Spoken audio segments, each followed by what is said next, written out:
Bismillahirrahmanirrahim.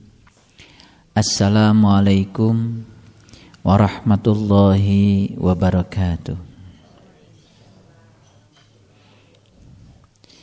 Alhamdulillahilladzi binuri jamalihi adha'a qulubal arifin wa bihaibati jalalihi akhraqa fu'adal asyikin wa ammara syirral wasilin. Asyhadu an la ilaha illallah wahdahu la syarikalah rabbul alamin. Wa asyhadu anna Muhammadan abduhu wa rasuluh asrafal anbiya'i wal mursalin Sayyidina Muhammadin wa ala alihi wa sahbihi ajmain. Subhanaka la ilma lana illa ma 'allamtana innaka antal alimul hakim. Subhanakallahumma rabbana wa bihamdika asyhadu an la ilaha illa anta astaghfiruka wa atubu ilaih. Astaghfirullahaladzim. Astaghfirullahaladzim. Astaghfirullahaladzim. Allazi la ilaha illa huwal hayyul qayyum wa atubu ilaih. Min jami'il ma'asi wa dhunub. La haula wa la quwata illa billahil aliyyil azim. Sungguh sangat beruntung mereka-mereka yang telah menemukan bahwa sesungguhnya setiap saat dalam kehidupan ini adalah kehidupan yang menakjubkan. Kita akan merasa kehidupan ini menakjubkan manakala kita sudah bisa mempositifkan pikiran dan perasaan kita. Ternyata pikiran dan perasaan itu merupakan suatu sumber kekuatan. Kita sering tidak merasa bahwa sesungguhnya segala hal yang sedang terjadi dalam kehidupan kita yang saat ini kita jalani, sebetulnya kita sendiri yang telah menariknya dengan pikiran dan perasaan kita. Karena pikiran dan perasaan itu merupakan sumber kekuatan yang sangat dahsyat. Sekalipun pikiran dan perasaan itu tidak kasat mata, tetapi pikiran dan perasaan itu bisa memiliki kedahsyatan melampaui gaya gravitasi, melampaui medan elektromagnetik, melampaui kekuatan fisik yang lain. Dan itu ternyata nyata adanya bagi orang-orang yang memiliki kesadaran. Semoga setiap saat kita selalu merasakan bahwa kehidupan kita adalah kehidupan yang baru, yang selalu menakjubkan, sehingga kita selalu berada dalam keadaan bersyukur. Sama seperti hari ini kita dihadiahi hadiah kehidupan oleh Allah sejak kita terbangun dari tidur tadi pagi. Semua orang terbangun tadi pagi, tapi ada yang terbangun dengan kesadaran, ada yang terbangun begitu saja, sehingga kehidupan bagi dia menjadi hal yang biasa-biasa saja. Bagi orang-orang tertentu yang cerdas, yang respon terhadap kehidupan selalu cerdas, ketidakcerdasan saja bisa direspon dengan cara yang cerdas.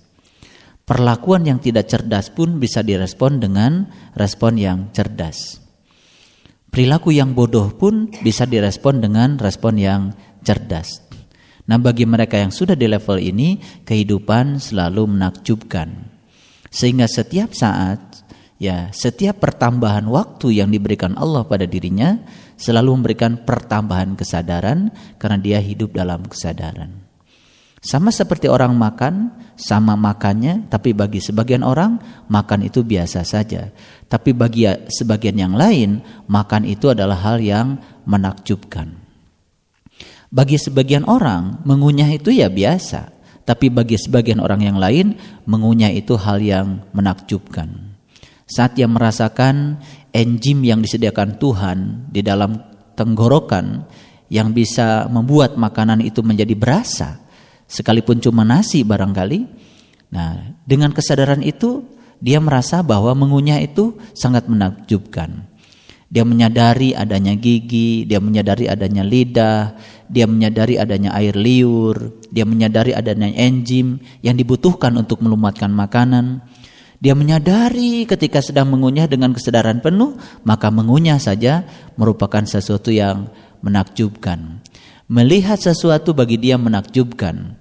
Mendengar sesuatu bagi dia menakjubkan. Merasakan sesuatu bagi dia menakjubkan. Disitulah perbedaan orang yang sadar dengan orang yang tidak sadar. Semoga kita sudah termasuk kelompok yang setiap saat kehidupan bagi kita adalah menakjubkan. Setiap saat kehidupan bagi kita adalah indah dan sangat inspiratif dan menggembirakan. Kalau kita sudah masuk di kelompok itu, saya kira kita sudah mulai bisa menarik semua hal positif di semesta ini ke dalam kehidupan kita. Kalau di depan kita sekarang ada makanan yang sangat kita suka, barangkali secara tidak sadar kita pernah memikirkannya di pikiran kita. Bahkan kita sudah merasakannya bahwa makanan itu ada. Dan makanan itu sekarang ada di depan kita. Jadi sebetulnya yang menciptakan kondisi ini adalah pikiran dan perasaan kita. Saat ini kita bertemu dengan sahabat-sahabat yang menyenangkan karena kita yang menariknya di pikiran kita. Saat ini kita pun bertemu dengan makanan yang sangat kita sukai karena kita yang menariknya di pikiran kita. Oleh karena itu, mari kita syukuri bahwa hari ini kita selalu mendapatkan limpahan karunia yang positif dari Allah. Dan insya Allah kalau hari ini kita sudah seperti ini, pikiran dan perasaan kita positif, ke depan juga kita akan selalu menarik pikiran kita yang kehidupan yang positif karena pikiran dan perasaan kita sudah positif. Oleh karenanya, mari kita puji Allah atas segala anugerahnya kepada kita. Dialah sang sumber segala kekuatan. Kita puji dia dengan membaca hamdalah. Alhamdulillahi rabbil alamin. Salawat dan salam mari kita sanjungkan keharibaan baginda Rasulullah sallallahu alaihi wasallam seraya bersalawat padanya. Allahumma salli ala Sayyidina Muhammad wa ala ali Sayyidina Muhammad.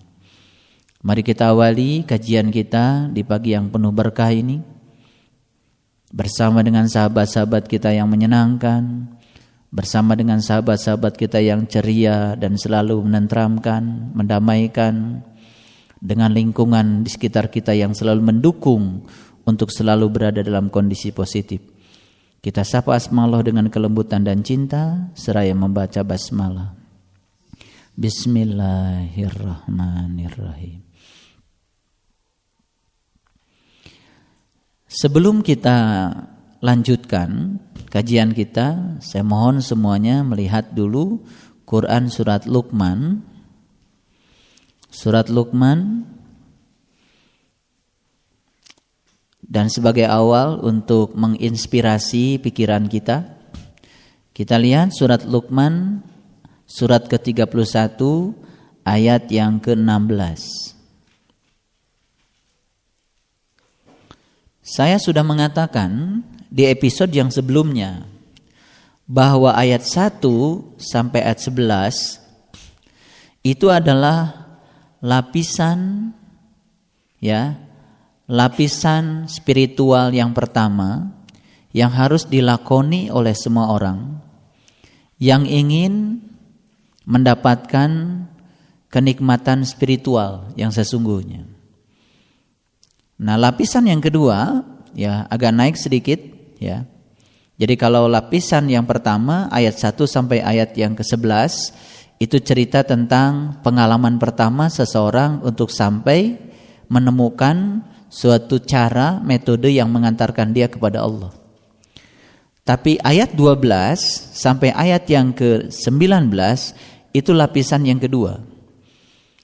Artinya seseorang yang sudah diantarkan oleh sang penunjuk jalan kepada Allah, maka untuk ditingkatkan pada level yang berikutnya, dia harus menapaki ayat yang ke-12 sampai ayat yang ke-19. Saya sudah menceritakan ayat-ayat ini sebelumnya sebagian, dan sekarang saya ingin tunjukkan dulu ayat yang ke-16. Di ayat yang ke-16 Luqman berkata, sekali lagi saya sudah menyampaikan bahwa Luqman di sini bukan sekedar ayah kandung dan anaknya itu bukan sekedar anak kandung. Tetapi sesungguhnya diskusi dan dialog Luqman dengan anaknya ini lebih cocok secara hakikat seperti diskusi antara seorang guru dengan seorang murid yang memiliki kehendak untuk menaikkan kualitas spiritualnya di dalam perjalanan kehidupannya. Di ayat yang ke-16 kita lihat Luqman berkata, "Hai anakku, sesungguhnya jika ada sesuatu perbuatan seberat biji sawi dan berada dalam batu atau di langit atau di dalam bumi, niscaya Allah akan mendatangkannya dalam kurung membalasinya. Sesungguhnya Allah Maha Halus lagi Maha Mengetahui." Ini ayat bagi sebagian orang biasa. Tapi bagi sebagian orang yang sudah tinggi level kesadarannya, ini ayat menjadi sangat luar biasa. Saya akan berbicara untuk mengelaborasi ayat ini menggunakan bahasa saintifik, bahasa ilmiah. Sedikit saya nanti akan memberikan hasil-hasil penelitian yang sudah dilakukan oleh ribuan orang, leluhur-leluhur kita, yang sudah menuliskannya hasil penelitian mereka dalam kalimat-kalimat yang sangat indah, sering disebut dengan kalimat-kalimat filosofi atau disebut dengan kata-kata mutiara. Saya kira itu semua itu hasil penggalian yang sangat dalam dari pengalaman kehidupannya. Ayat ini menceritakan kepada kita bahwa sebesar apapun yang kita lakukan, baik itu kebaikan maupun keburukan, semua akan kembali ke dalam diri kita sendiri. Saya ingin mengatakan bahwa sesungguhnya nasib itu bukan kebetulan, tapi nasib adalah pilihan. Sekali lagi kita lakukan satu revolusi bahwa nasib itu bukan kebetulan, tapi nasib adalah suatu pilihan. Takdir dengan nasib berbedanya hanya kurun waktu saja. Kalau takdir itu apa yang sudah terjadi, sedangkan nasib apa yang belum terjadi dan itu masih bisa diubah. Nah sekarang yang sudah terjadi, apakah itu kebetulan? Bukan. Yang sudah terjadi, kebaikan keburukan dalam kehidupan kita, itu adalah pilihan kita juga, cuman kurun waktunya di masa lalu dan itu sudah terjadi. Nasib itu sesuatu yang belum terjadi, adanya di kurun yang akan datang. Dan kita juga sebetulnya yang bisa mengambil pilihan, mau seperti apa nasib kita. Takdir dan nasib sebetulnya dimensinya sama, tetapi kurun waktu yang berbeda. Takdir tidak bisa diubah, nasib bisa diubah. Ya. Takdir pilihan siapa?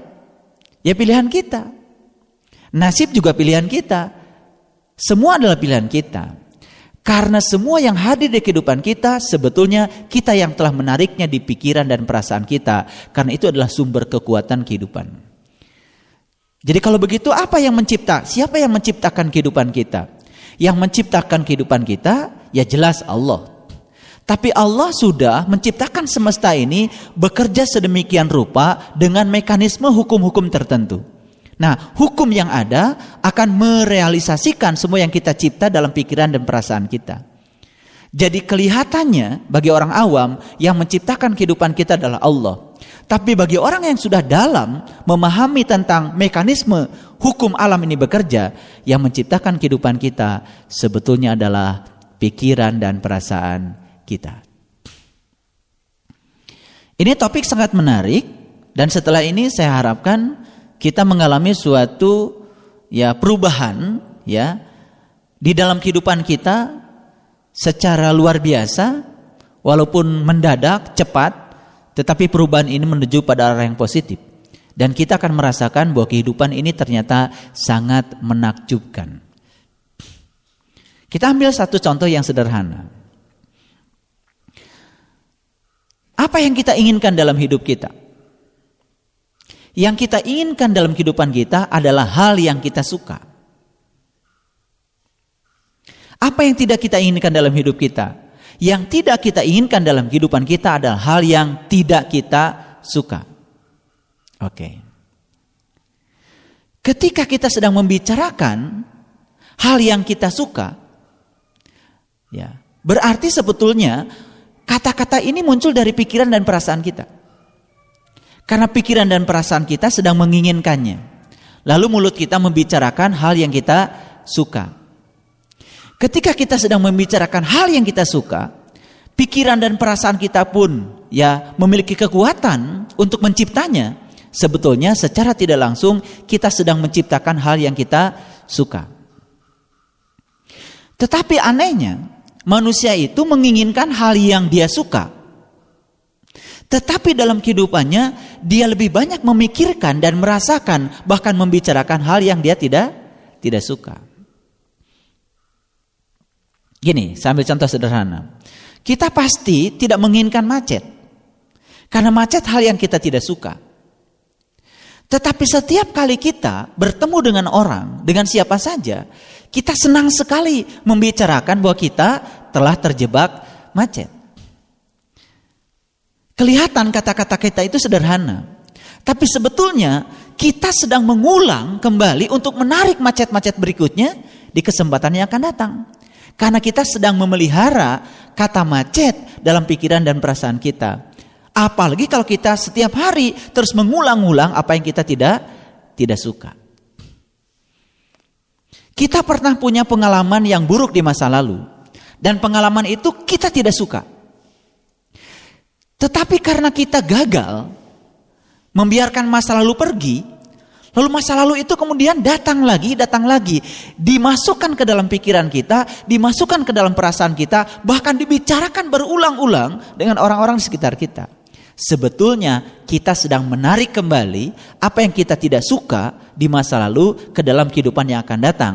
Sehingga jangan salahkan Tuhan kalau kita di kehidupan yang akan datang berulang-ulang mendapatkan hal yang kita tidak suka. Siapa yang menciptakan itu? Yang menciptakan adalah pikiran dan perasaan kita. Karena pikiran dan perasaan itu sebetulnya ada semacam dunia. Ada dunia yang lain. Kita kan hanya melihat dunia itu ya semua yang kasat mata. Padahal ada dunia lain yang disebut dengan dunia pikiran, dunia perasaan. Dan itu dunia memiliki kekuatan yang lebih dahsyat untuk menyatakan apa yang kita pikirkan, kita rasakan ketimbang dunia yang nyata sekarang ini. Bisa jadi yang nyata sekarang inilah imajinasi. Tetapi yang ada di pikiran dan perasaan itu yang nyata. Karena itu akan benar-benar nyata. Itu semacam magnet. Semacam magnet yang menarik ke dalam kehidupan kita. Baik, sekali lagi, apa yang harus kita tangkap dari Quran surat Luqman ayat 16 ini? Sebetulnya surat Luqman ayat 16 ini sedang berbicara tentang hukum aksi reaksi. Betul? Ya, kita tahu yang menemukan hukum aksi reaksi itu kan sebetulnya seorang fisikawan yang bernama Isaac Newton. Dan semua orang kalau berbicara fisika, belajar fisika pasti akan berbicara hukum-hukum Newton. Ada 3 hukum Newton. Hukum Newton 1, hukum Newton 2, hukum Newton 3. Hukum Newton 3 ini berbicara tentang aksi reaksi. Ternyata ketika kita bicara tentang perjalanan kehidupan spiritualnya Newton itu sebetulnya berbicara hukum aksi reaksi bukan di dimensi material saja. Tapi Newton ternyata lebih jauh lagi berbicara tentang hukum aksi reaksi itu dalam dimensi yang lebih jauh. Dalam dunia yang tak bertepi. Yaitu di dalam hukum spiritual. Jadi tidak salah kalau di spiritual ada yang sebut dengan hukum tarik menarik spiritual. Ya. Jadi hukum atraksi ya sebetulnya tidak terjadi antara materi dengan materi saja. Tetapi itu terjadi di semua kehidupan. Dan ternyata salah satu yang menyebabkan kehidupan ini ada, satu kekuatan yang ada Tuhan ciptakan di semesta, yang setiap orang tidak bisa mengungkapkan kekuatan itu, tapi semua orang bisa merasakannya. Dan kekuatan itu bernama cinta. Dan cinta itu bukan sekedar dalam dimensi yang sempit, tapi cinta dalam dimensi yang sangat luas. Alexander Graham Bell itu menciptakan telepon, saya yakin itu karena cinta. Karena cinta. Keluarganya Wright pada saat main-main dengan pesawat, lalu kemudian terciptalah pesawat yang sangat memudahkan kita dalam dunia transportasi. Saya percaya itu pun karena cinta. Bahkan ada yang mengatakan ketika cinta kita usir dari dunia ini, maka dunia ini ke dalam sekejap akan berubah menjadi kuburan. Satu masyarakat, satu bangsa terbentuk karena apa? Satu bangsa terbentuk karena apa? Karena ada provinsi-provinsi. Provinsi terbentuk karena ada kabupaten kota. Kabupaten kota terbentuk karena apa? Karena ada kecamatan. Kecamatan terbentuk karena ada RW-RW. RW-RW terbentuk karena ada RT-RT. RT terbentuk kan karena ada keluarga. Dan keluarga terbentuk karena cinta. Betul nggak? Jadi kalau gitu bangsa ini terbentuk karena apa? Karena cinta. Kalau begitu dunia ini terbentuk karena apa? Karena cinta. Makanya satu hukum yang paling baik untuk kita bicarakan saat ini, hukum cinta, salah satunya adalah hukum tarik menarik. Betul nggak? Gini, saya kasih tahu. Kita tertarik pada makanan yang kita sukai, pada makanan yang favorit. Begitu kita berhadapan dengan makanan yang kita sukai, saat itu juga kita merasakan bahwa di depan kita ada makanan yang menakjubkan. Betul nggak? Ketertarikan pada makanan itu karena kita merasakannya, karena kita menyenanginya, karena itu adalah makanan favorit kita. Pada saat itu sesuatu menjadi sangat menakjubkan. Betul? Oke. Sekarang kita bicara lebih luas lagi.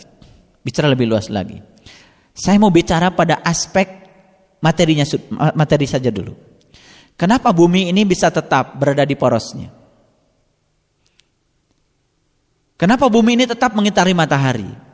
Kenapa semua bintang-bintang itu tetap berada di porosnya? Mengapa semua diam di porosnya semua? Itu kan karena ada satu hukum. Hukum tarik menarik. Mengapa tubuh kita sekarang terbentuk seperti ini? Karena di dalamnya ada apa? Ada molekul. Di dalam molekul ada sekumpulan atom. Di dalam atom ada elektron, ada proton. Ada elektron yang bergerak mengelilingi inti, ada inti atom di tengahnya. Inti atom bermuatan positif dan elektron bermuatan negatif. Dua benda bermuatan, yang satu bermuatan negatif, yang satu bermuatan positif, terjadi tarik menarik yang disebut dengan tarik menarik gaya listrik yang menimbulkan gaya sentripetal yang menyebabkan elektron berputar mengelilingi inti. Itu kan karena ada hukum tarik menarik. Jadi sebetulnya tubuh kita terjadi karena apa? Karena hukum tarik menarik. Nah, salah satu kekuatan cinta, salah satunya adalah hukum tarik menarik. Hukum tarik menarik ada itu karena cinta. Bahkan Allah mengatakan, karena kecintaanku pada Nur Muhammad, aku ciptakan semesta ini. Itu dalam hadis qudsi. Jadi sebetulnya Tuhan pun menciptakan semesta ini dengan cinta.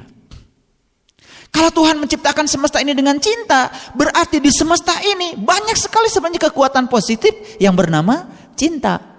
Tetapi kekuatan positif itu perlahan memudar saat manusia mulai memasukkan aspek-aspek negatif ke dalam pikiran dan perasaannya, dan kemudian itu yang menyebabkan kita merasa kehidupan ini banyak diseliputi oleh hal yang negatif. Ternyata cinta itu dibatasi pada hal yang positif saja.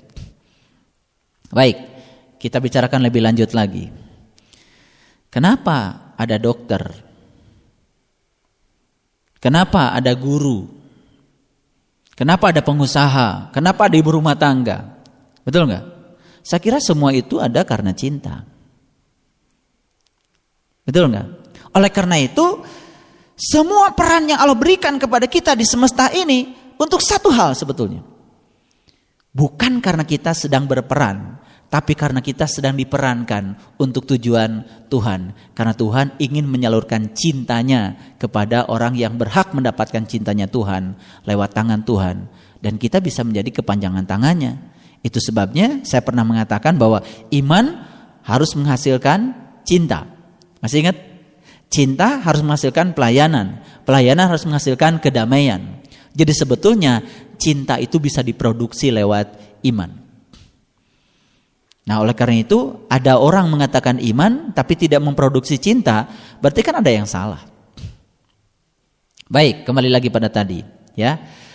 Kita sekarang cek pada diri kita. Lebih banyak mana kita dalam hidup ini membicarakan yang kita suka atau membicarakan yang kita tidak suka? Mana yang lebih banyak? Kita suka nggak membicarakan apa yang kita lihat di televisi? Misalkan tentang yang kita tidak suka. Yang tidak suka misalkan tentang perilaku seseorang, atau misalkan tentang hal yang dianggap menyimpang oleh kita. Betul nggak? Nah, kita saat ini membicarakan yang kita tidak suka, maka besoknya ada kecenderungan kita akan membicarakan yang kita tidak suka. Lusa, nah yang besok itu sebenarnya diundang oleh kita hari ini. Karena hari ini kita sedang menariknya lewat pikiran dan perasaan kita.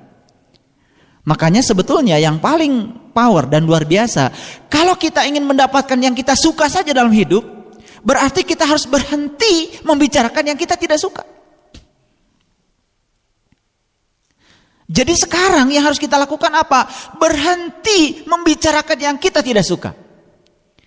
Terus terang saja, ini perlu latihan. Karena barangkali kita kan secara automatically, begitu pulang dari mana ada yang kita tidak suka, kita bicarakan. Betul nggak? Contoh yang sederhana. Kita di jalan melihat satu adegan. Misalkan apa? Yang kita tidak suka. Saat itu kita bicarakan. Saat kita sedang membicarakannya, yang kita bicarakan lahir dari mana? Dari pikiran kan? Dari pikiran. Dari pikiran dan perasaan. Berarti sesungguhnya kekuatan pikiran dan perasaan kita sedang mencipta yang kita tidak suka. Nah, makanya the law of attraction, yang namanya hukum atraksinya, ya, berarti besok kita akan menemukan yang sama. Lusa akan menemukan yang sama.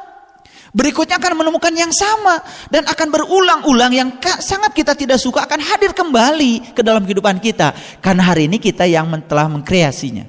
Kita yang telah menciptakannya. Ini perlu perenungan. Ini kelihatannya biasa, tapi ini sangat luar biasa. Saya ingin berbicara untuk mengubah agar kehidupan kita hari ini dan ke depan lebih baik. Karena nasib itu pilihan kita, bukan kebetulan. Dulu kan nasib diserahkan pada Tuhan, tergantung yang di atas. Betul nggak? Sekarang kita pahami lebih dalam tentang Tuhan itu siapa. Tuhan itu Rabb al-Alamin. Dia sang keberadaan. Dia menciptakan semesta dengan hukum-hukumnya yang bekerja sedemikian rupa. Begitu seseorang memberi, pasti menerima yang dia beri. Kan itu hukum aksi reaksi. Makanya yang diberi dengan yang terima pasti akan setimpal. Kita hanya akan menerima yang kita beri. Gitu. Nah, sebetulnya ketika kita sedang memikirkan dan merasakan sesuatu, sebetulnya kita sedang memberi. Karena yang kita pikirkan dan yang kita rasakan itu sedang terpancarkan keluar sebagai gelombang, sebagai energi. Nah, ketika kita memikirkan dan merasakan sesuatu yang positif, berarti kita sedang memberikan ke semesta yang positif. Ketika sedang memikirkan dan merasakan yang negatif, itu akan menjadi kekuatan yang sedang dipancarkan pada semesta sebagai hal yang negatif. Berarti kita sedang memberi yang negatif. Pasti kita akan menerima yang negatif.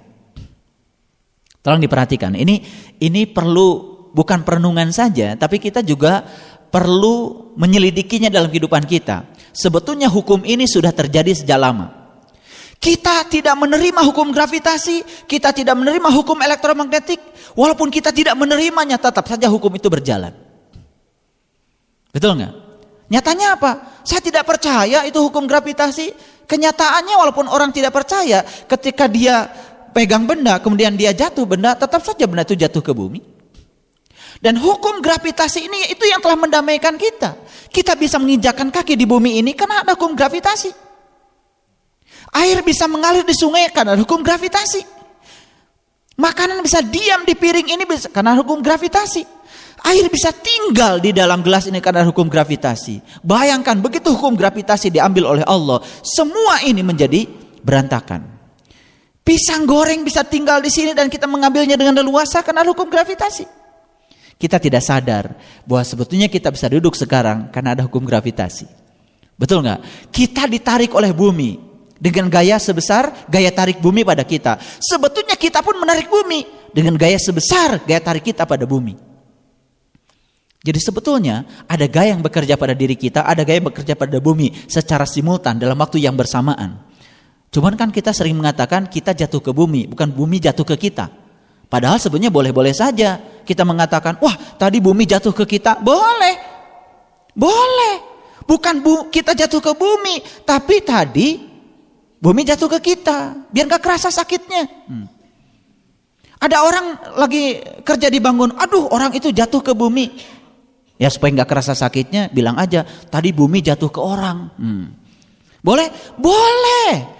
Cuman karena kita tidak tahu rahasianya. Yang kita tahu itu kan sebenarnya bumi itu bumi itu memberikan gaya pada orang. Kita lupa bahwa sebetulnya orang pun memberikan gaya pada bumi. Ketika kita duduk seperti ini, kan yang kita rasakan kita ditarik bumi. Padahal bumi juga sebetulnya ngomong, aku juga ditarik kamu. Cuman gaya yang sama bekerja pada dua masa yang berbeda. Gaya yang bekerja pada kita terasa dampaknya. Gayanya sama karena kitanya kecil, terasa dampaknya pada kita. Tapi bumi kan masanya besar. Gaya yang sama bekerja pada bumi tidak terasa oleh bumi. Betul nggak? Makanya kita katakan saja orang jatuh ke bumi, bukan bumi jatuh ke orang. Walaupun kita boleh mengatakan bumi jatuh ke orang, karena kita tahu sebetulnya gaya itu ada dan dua-duanya bekerja. Cuman karena kita diajarkan oleh lingkungan dengan kasat mata, tidak tahu yang dibaliknya, kan ngomong kita itu fotokopinya yang ada di lingkungan. Ketika kita berbicara beda, kan dianggap orang aneh. Wah, masa ada bumi jatuh ke benda? Kan gitu. Ada bumi jatuh ke orang, kan gak percaya. Padahal itu adalah hukum gravitasi. Jadi hukum gravitasi itu kasat mata? Kasat mata? Tidak. Yang kasat mata itu dampaknya. Sekarang hukum cinta kasat mata? Tidak. Yang kasat mata itu adalah dampaknya. Betul nggak? Cintanya tidak kelihatan. Tahu-tahu udah ada orang aja anak. Udah ada cucu saja. Betul nggak? Iya. Cintanya nggak kelihatan, tapi dampaknya kelihatan. Betul nggak? Jadi jangan mengira yang tidak kelihatan itu tidak memiliki kekuatan. Bisa jadi yang tidak kelihatan lebih dahsyat kekuatannya daripada yang kelihatan. Karena kita lebih suka yang kelihatan kan? Makanya kita harus mengembangkan pikiran kita, imajinasi kita, inspirasi kita, kecerdasan kita untuk melihat bahwa sesungguhnya ada satu dunia di balik dunia yang nyata ini, yaitu dunia pikiran dan perasaan yang memiliki kekuatan yang sangat dahsyat, dan itu yang mencipta kehidupan kita. Jadi sebetulnya ya, Quran surat Luqman ayat 16 sudah cerita itu, ya. Jadi apa saja yang kau pancarkan yang positif, kau akan menariknya yang positif. Apa saja yang kau pancarkan yang negatif, kau akan menariknya yang negatif. Sekarang, sekali lagi saya ingin tegaskan, berarti mulai hari ini kita harus berhenti membicarakan yang kita tidak suka. Misalkan gini, kita tidak suka dengan orang, kemudian orang itu terus aja dibicarakan karena kita tidak suka dengan dia. Sebetulnya kita sedang menarik orang-orang yang sama untuk dibicarakan oleh dia di kehidupan yang besok dan lusa, terus menerus. 3 kali dia membicarakan orang yang berbeda, berarti di depan akan ada 3 lagi orang yang akan hadir dalam kehidupan dia untuk dia bicarakan. Dan terus dia akan berhadapan dengan orang-orang seperti itu. Sekarang mari kita ubah. Kita bicarakan saja orang-orang yang menyenangkan kita. Betul enggak? Lebih banyak kita bicarakan orang yang menyenangkan kita, maka setiap hari kita akan ketemu dengan orang-orang yang menyenangkan. Bicarakanlah makanan yang menyenangkan. Setiap hari kita akan ketemu makanan yang menyenangkan. Jadi sebetulnya ya, kita ada kesalahan besar dalam kehidupan kita. Apa? Kita mengira hari Senin sampai hari Jumat saatnya kita bekerja keras, dan hari Sabtu, hari Minggu kemudian kita libur santai, menikmati hasil kerja keras. Itu salah. Kalau kita berpikir seperti itu, tetap saja Senin sampai Jumat hari yang menyiksa kita. Hanya sesekali saja di akhir pekan kita mendapatkan hari yang menyenangkan. Karena sudah diplot oleh pikiran kita, Senin sampai Jumat adalah hari kerja keras. Kata kerja keras masuk di dalam pikiran dan perasaan kita. Akibatnya Senin sampai Jumat kita tidak bahagia. Kenapa tidak kita ciptakan pekerjaan saya adalah pekerjaan yang menyenangkan? Makanya berhenti melakukan pekerjaan yang kita tidak suka. Karena itu tidak akan berkembang.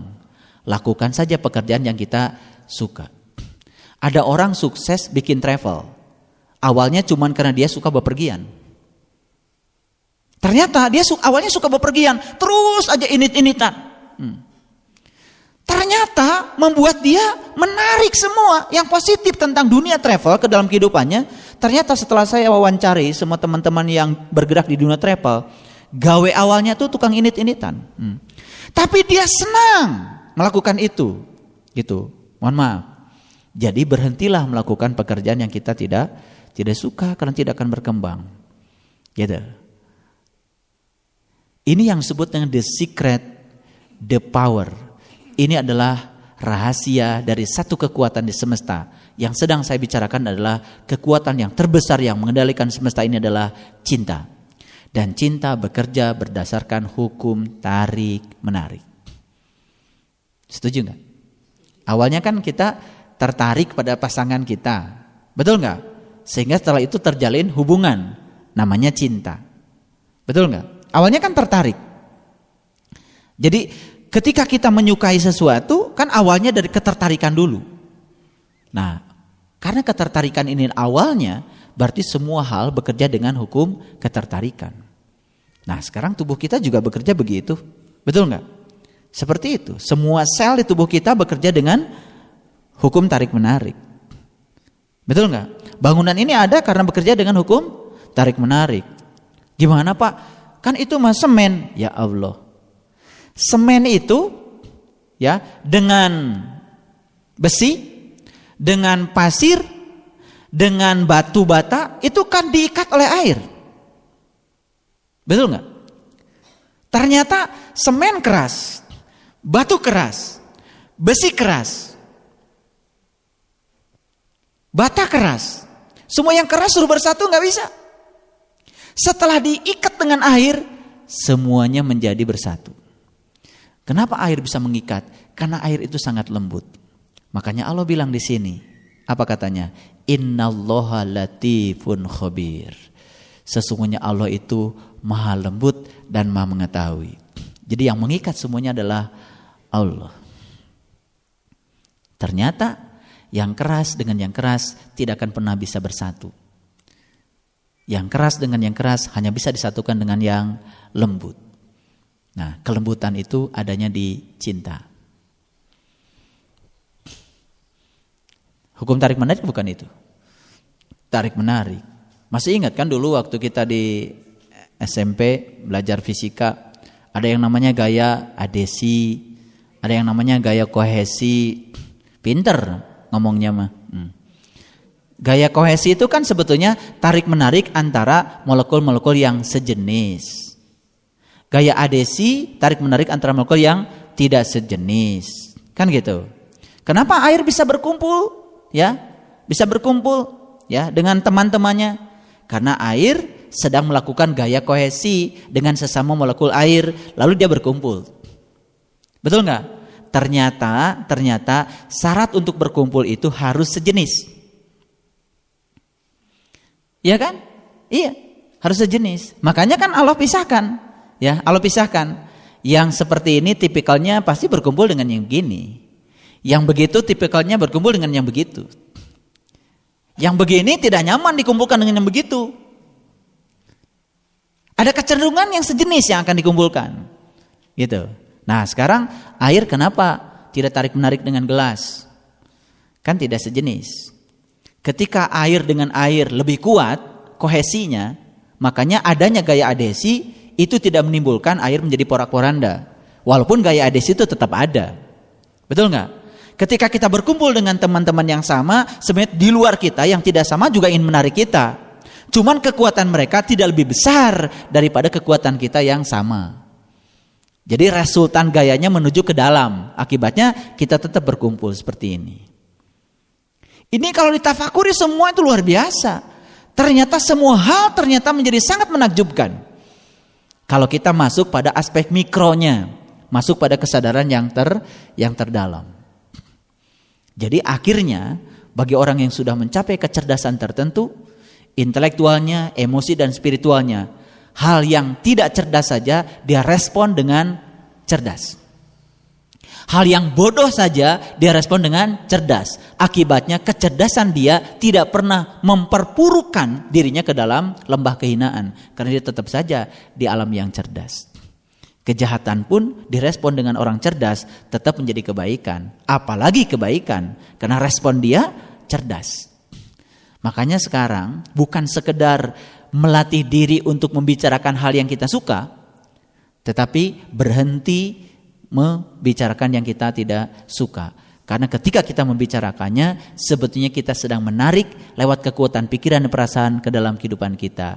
Jadi kalau begitu kehidupan kita yang saat ini yang menciptakan adalah kita.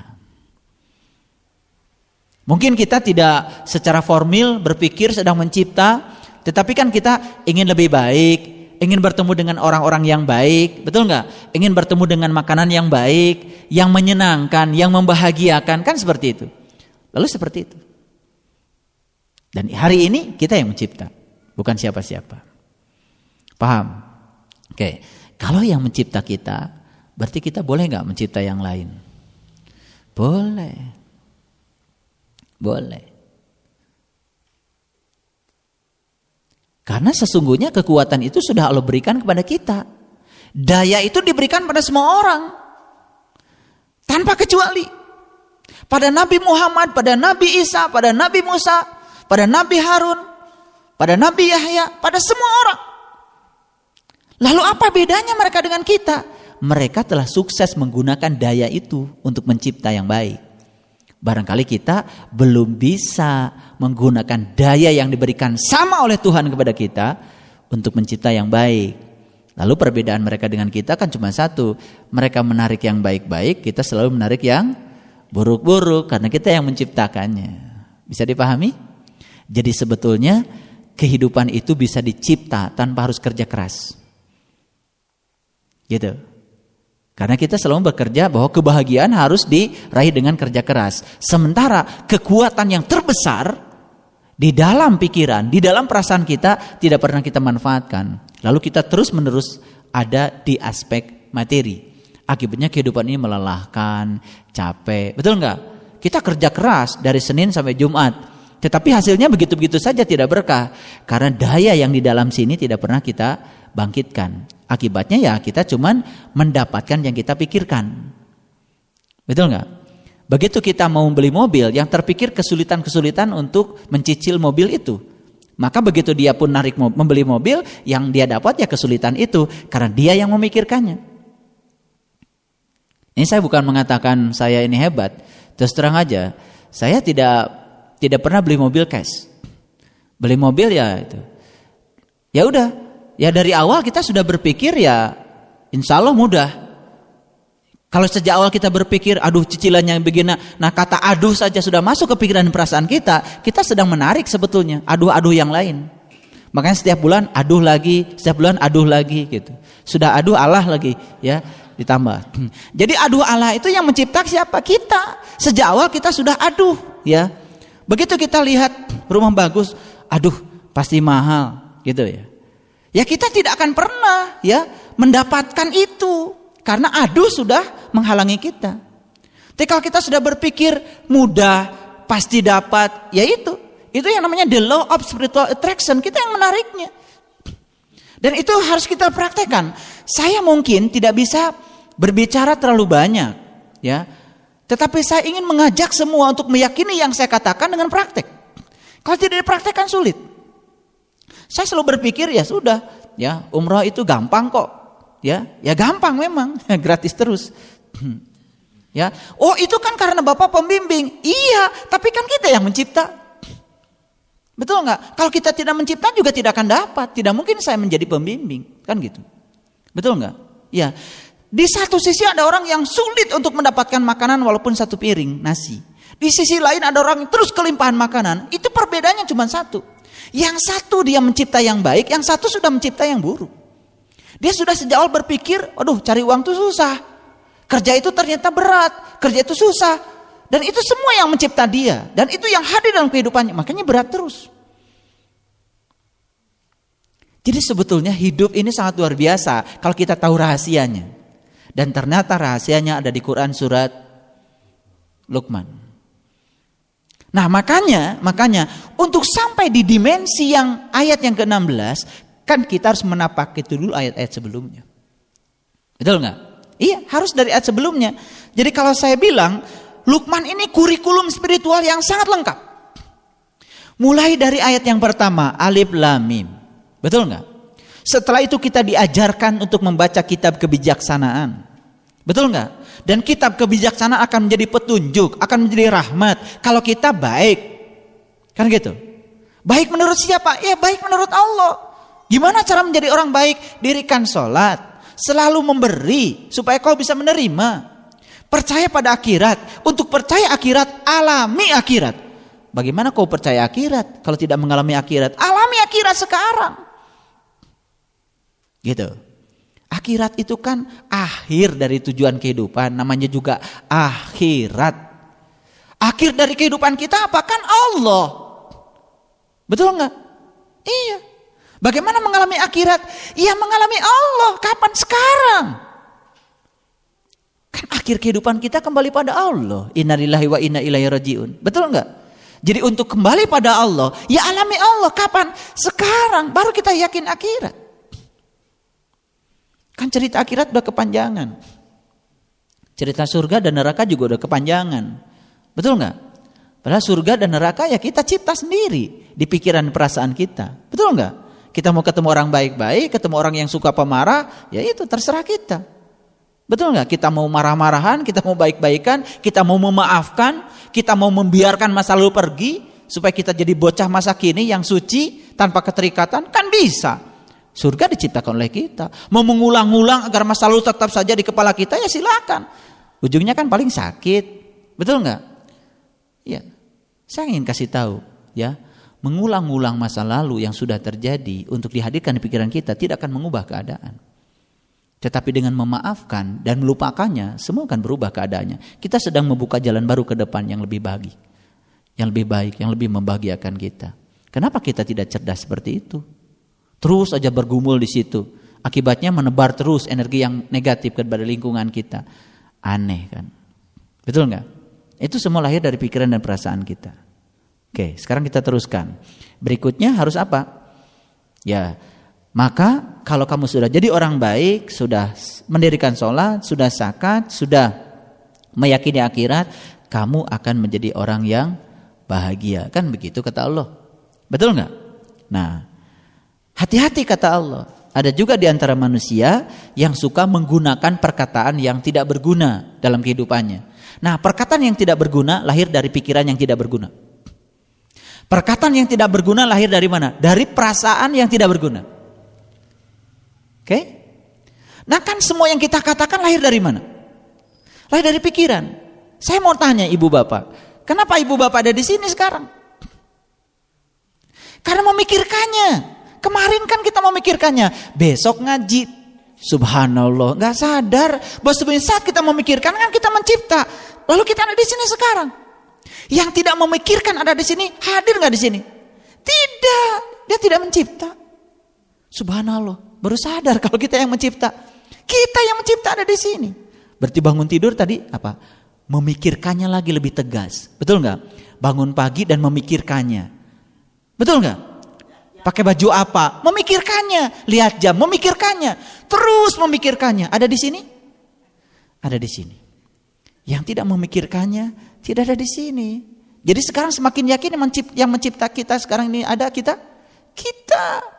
Di mana menciptanya kita? Di pikiran dan perasaan kita. Tapi kan kita merasa kalau kehidupan ini otomatis aja. Ya berjalan begitu saja. Kenapa kamu ada di Bunga Bakung? Ya karena saya naik angkot. Itu Itu jawaban orang yang, ya itu jawaban juga, tapi jawaban orang yang tidak sadar bahwa ada satu kekuatan yang menggerakkan dia. Jadi la haula wala quwata itu coba mulai diamalkan, bukan sering diucapkan. La haula wala quwata, la haula wala quwata itu dalam sekali. Bahkan saling menghargai orang yang tidak mengucapkan tapi menyadarinya daripada banyak mengucapkan tidak menyadarinya. Syukur kalau mengucapkan sekaligus menyadarinya. Kenapa Nabi Muhammad mengatakan la haula wala quwata illa billahil aliyil azim dan diajarkan ucapan itu pada kita? Untuk apa? Supaya itu menjadi afirmasi. Supaya itu menjadi penegasan. Tetapi sayang sekali kita terkunci di ucapan tanpa masuk pada wilayah kesadaran. Betul? Itu kesalahan kita. Ya, hidup itu seperti air yang mengalir, kan air itu mengalir tempat tinggi ke tempat yang rendah. Maksudnya begitu, bukan mengalir membiarkan kehidupan itu kemana-mana, bukan. Air itu selalu mengalir tempat tinggi ke tempat yang rendah. Artinya, kalau kehidupan ini ingin, ya luar biasa, semakin rendah. Yang apa yang direndahkan? Hatinya. Karena ternyata rendah hati itu adalah kunci kebahagiaan. Jadi hidup seperti air yang mengalir, bukan kemana-mana. Tetapi hidup seperti air yang mengalir, semakin merendah, semakin merendah, semakin merendah. Nah, semakin merendah itulah haula wala quwata. Artinya semakin sadar bahwa sebetulnya kita tidak punya kekuatan apa-apa, tapi kita diberi oleh semesta satu kekuatan untuk membuat kita menjadi kuat. Jadi kita mencipta, ya, bukan biarkan hidup seperti air. Ya sudah, sekarang air tidur gitu, sesukanya tidur, kan gitu, ya. Gitu. Bukan gitu. Nasib itu bukan mengalir begitu saja. Ini matos nasib. Nah, bukan itu. Mengalir seperti air. Nasib itu kan saya bilang pilihan.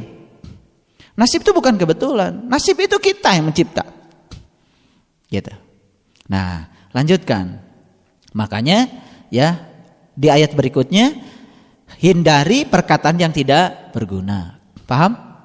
Yang tidak berguna apa tadi?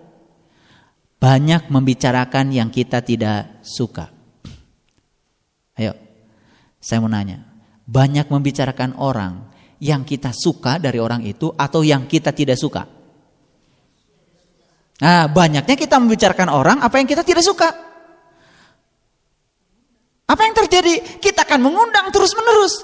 Ya, kalau kita tidak hentikan sifat itu, terus saja kita akan mengundang. Besok juga akan ketemu dengan yang kita tidak suka. Lusa ketemu yang tidak suka. Jadi terus menerus kita akan menjadi penggunjing. Karena kita terus akan dihadirkan dengan orang-orang yang seperti itu. Mungkin orang yang dibicarakan lain-lain, tapi kita yang telah menariknya. Jadi kesimpulannya, kok banyak sekali ya orang buruk yang saya lihat, yang harus saya bicarakan. Karena semua orang buruk yang harus kita bicarakan, yang harus kita lihat dalam kehidupan kita yang menariknya. Karena kemarin kita membicarakannya. Paham sekarang? Oke, itu kata-kata yang tidak berguna. Lanjutkan apa? Ya.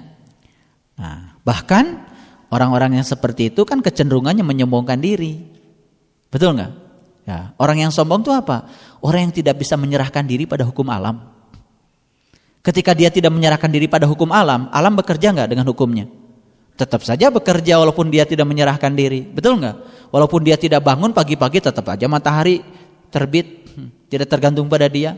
Karena hukum alam tidak bisa dihentikan. Betul nggak? Iya. Begitu ini ke pinggir ya jatuh. Hukum alamnya begitu, tidak bisa dihentikan. Oh saya tidak suka dia jatuh. Ya jatuh saja. Karena itu hukum alam. Jadi sebetulnya semua hal yang bersifat materi, yang bersifat spiritual, ya bekerja dengan hukum-hukumnya. Dan semua taat dan asas hukum. Tidak pernah terlambat. Luar biasa. Oke, teruskan lagi. Ya, sesungguhnya orang yang beriman dan mengerjakan amal soleh, dialah surga. Ya, yang kekal di dalamnya. Kekekalan itu artinya apa? Kekekalan itu adalah kebahagiaan yang abadi yang tidak bergantung pada faktor luar. Betul nggak? Makanya saya bilang semua kebahagiaan yang digantungkan pada faktor luar pasti umurnya pendek. Sehebat apapun ya cinta antara dua manusia pada akhirnya harus berakhir. Karena itu faktor luar. Tapi cinta dengan Allah sehidup semati. Karena itu tidak bergantung pada faktor luar. Nah, semua yang faktor luar umurnya pendek. Karena apa? Begitu yang di luar berubah, yang di dalam juga pasti berubah. Kan itu sebetulnya yang membuat manusia menderita. Karena yang kita jadikan gandulan semua faktor luar. Betul nggak? Akibatnya manusia tidak terasa bahwa dia sedang menarik penderitaan ke dalam dirinya. Itu. Gini saya kasih tahu. Kalau burung dalam sangkar, jeruji sangkarnya yang membuat manusia. Bukan burung ingin dipenjara di situ. Tetapi saya ingin katakan bahwa sebetulnya kita sering membuat jeruji yang memenjarakan kita. Dan jeruji itu salah satunya adalah pikiran dan perasaan buruk yang sering mencipta hal buruk di dalam kehidupan kita. Satu kali berpikir buruk, kita sedang membuat satu jeruji. Satu kali berpikir buruk lagi, kita sedang buat jeruji. Satu kali berpikir buruk lagi, kita sedang bikin jeruji. Betul nggak? Makin lama jeruji makin banyak. Nah sekarang asalnya satu jerujinya. Masih bisa terbang? Masih. Dua jerujinya masih bisa lepas? Masih. Tapi begitu sudah mengelilingi semua kita sudah ada di jeruji semuanya. Kita sudah mulai tidak bisa terbang lagi. Kemerdekaan kita dirampas oleh kita sendiri. Mohon maaf, makanya Nabi Isa mengatakan, pada akhirnya satu-satunya yang bisa membebaskanmu adalah kebenaran. Ya memang yang bisa membebaskanmu adalah kebenaran. Begitu sampai pada kebenaran, kebenaran kan kata Quran al-haqqu mir rabbika. Kebenaran itu ya Allah. Jadi yang bisa membebaskan adalah Allah. Hanya Allah yang bisa. Ya sudah, kita bergantung saja ya sama yang bisa membebaskan kita, yang ada di dalam diri kita. Kita teruskan. Ya. Dia menciptakan langit dan seterusnya, ya, meletakkan gunung-gunung. Ingat itu. Ya. Kan kita sering ngomong hujan turun dari mana? Dari langit. Itu pelajaran SD yang salah. Hujan itu bukan turun dari langit. Hujan itu turun dari awan. Ya. Kalau naik pesawat kan kita tidak kehujanan. Betul enggak? Iya. Kalau hujan turun dari langit naik pesawat, hasilnya pesawat kehujanan dong. Itu pelajaran SD yang harus direvolusi. Dan bisa jadi semua orang ya di seluruh dunia ini mengatakan hujan turun dari langit karena ada ayatnya. Kan di Quran sering mengatakan Allah hujan turun dari langit, hujan dan kami turunkan hujan dari langit. Dikiranya hujan yang itu.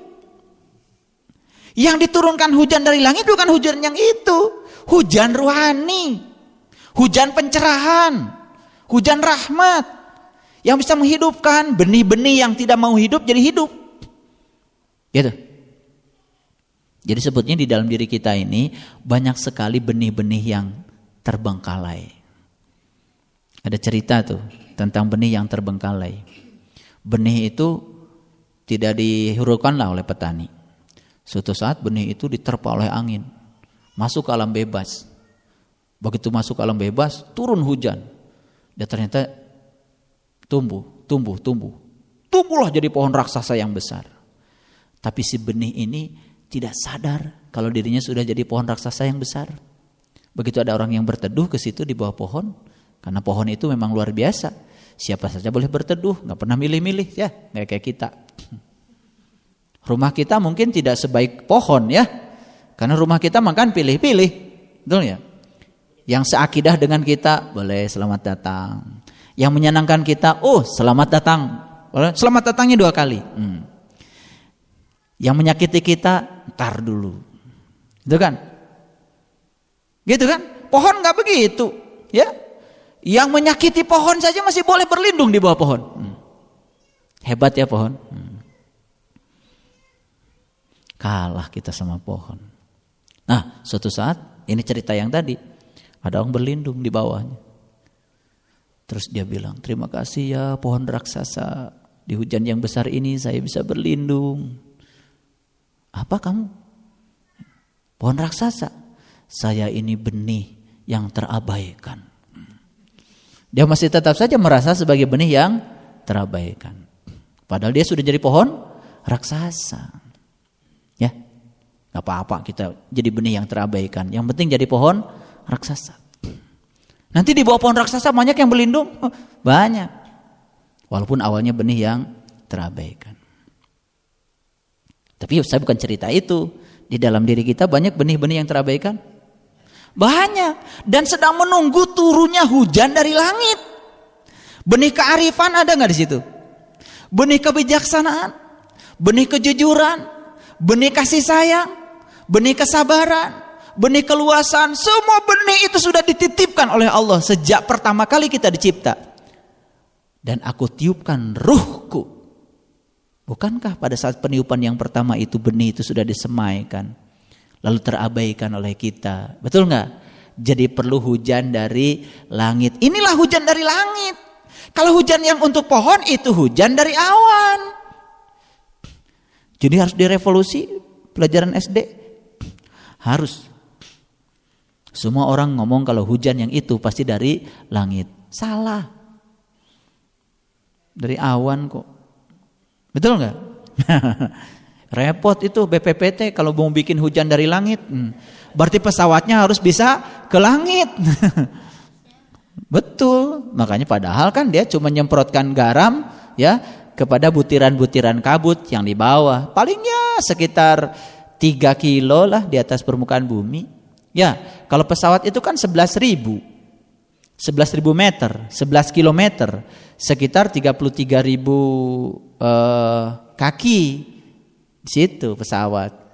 Gak kehujanan. Pesawat baru kehujanan kalau mau landing saja atau mau take off. Betul nggak? Karena harus melewati awan. Tapi selebihnya kan tidak. Makanya kalau di Quran ada hujan dari langit, jangan pikirkan hujan itu. Benih yang ditumbuhkan bukan benih itu. Dan ternyata nih kita merasakan, walaupun mungkin kita baru kehujanan sekali-kali nih, belum keterusan kehujanannya, tapi sudah mulai benih itu tumbuh ya. Ya benih kemurah hatian udah mulai tumbuh kan. Karena kita mulai menyadari ternyata guru-guru kita banyak. Ya, guru kita banyak. Orang yang tidak baik pada diri kita pun guru ternyata bagi kita sekarang ya. Karena itu semua guru-guru kita. Sakit pun guru kita, sehat guru kita. Betul enggak? Makanan yang tidak enak guru kita, makanan yang enak guru kita, semua jadi guru kita. Akhirnya kita berguru setiap saat pada guru-guru kebijaksanaan. Itu. Nah, kita lihat ayat yang ke-11 ya. Maka Allah katakan ya, sesungguhnya orang-orang yang dalam kegelapan itulah orang-orang yang sesat sejauh-jauhnya sesat. Siapa yang kegelapan? Yang tidak pernah kena hujan dari langit. Betul nggak? Coba lihat. Mohon maaf. Ngajinya rajin. Sholat rajin. Puasa rajin. Umroh rajin. Haji tiap tahun. Tapi benih-benihnya, benih kearifan, kebijaksanaan tidak tumbuh-tumbuh. Kenapa? Gak pernah kena hujan. Kenapa? Orang itu gak pernah kena hujan. Salah tinggal. Di kamar terus. Kamar mana? Di jeruji yang dia bangun sendiri. Makanya kekhususkan ada surat Quran, surat kamar-kamar. Al-Hujurat, betul nggak? Jadi sebetulnya kita sedang tidak terasa bahwa sebenarnya kita sering membangun kamar-kamar sendiri, ya, kamar untuk kita bersembunyi. Lalu kita tidak kebagian matahari, tidak kebagian hujan, karena kita sering berlindung di kamar kita. Jerujinya siapa yang menciptakan? Kita sendiri. Baik, kita teruskan. Nah, ayat 12, makanya dan sesungguhnya telah kami berikan hikmah kepada Luqman. Hikmah itu apa? Pelajaran, ya. Apa pelajaran yang diberikan pada Luqman? Ya peristiwa. Semua peristiwa itu pelajaran. Gitu. Apa pelajarannya? Bersyukurlah pada Allah. Dan barang siapa yang bersyukur, maka sesungguhnya bersyukur untuk dirinya sendiri.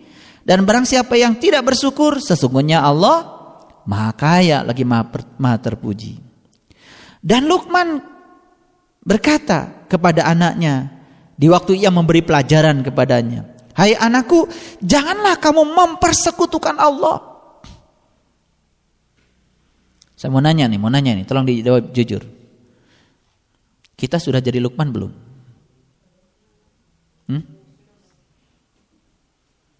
Ini bapak-bapak Luqman bukan? Kenapa belum? Ya, saya mau nanya.